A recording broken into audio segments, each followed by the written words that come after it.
Pagsugpo sa korupsyon pa rin ang nakikitang solusyon ng mga ekonomista at business group para makabawi ang ekonomiya. Ang ilang negosyante naman inaasahang sasama rin sa malawakang rally sa November 30. Ang detalye sa Agenda Report ni Paulo Barcelon.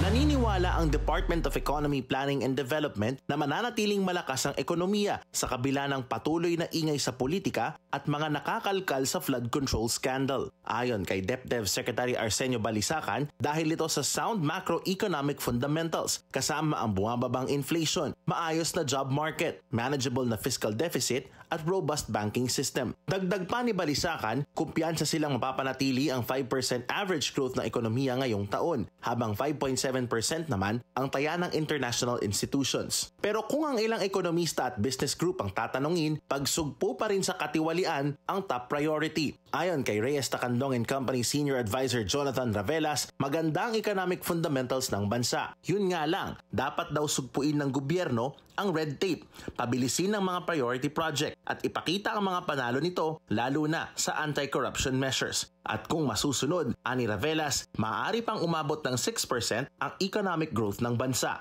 Sang-ayon si RCBC Chief Economist Michael Ricafort na anti-corruption measures ang kailangan para maipakita ng Pilipinas ang potensyal nito sa world stage. Wala rin daw choice pa ang gobyerno kung hindi mag-crackdown laban sa katiwalian at iangat ang mga governance standard nito. Isa sa mga nakikita niyang quick wins para sa gobyerno ay ang pagrekomenda ng ICI at DPWH sa Ombudsman na kasuhan ng plunder sina dating Speaker Martin Romualdez at resigned Congressman Zaldico. Welcome development din ito para kay PCCI Vice President for Trade Brian Ang. Well, it sends a strong signal. It sends a strong signal to the people that government is listening to their clamor and government knows they are angry and government knows that heads should roll regardless of their relationship to the president or the first family. The cases that are filed are backed up by strong evidence and hindi lang to ginawa because of recent events. Dagdag ni Ang, posibleng sumama ang ilang negosyante sa mga ikinakasang rally kontra katiwalian sa November 30. I think a lot of the business organizations have committed to joining. Leaders of the PCCI, MBC, diba, have openly declared that they will support and attend. So long as it is peaceful and so long as it is not extra-constitutional, we support the airing of grievances and accountability of public officials.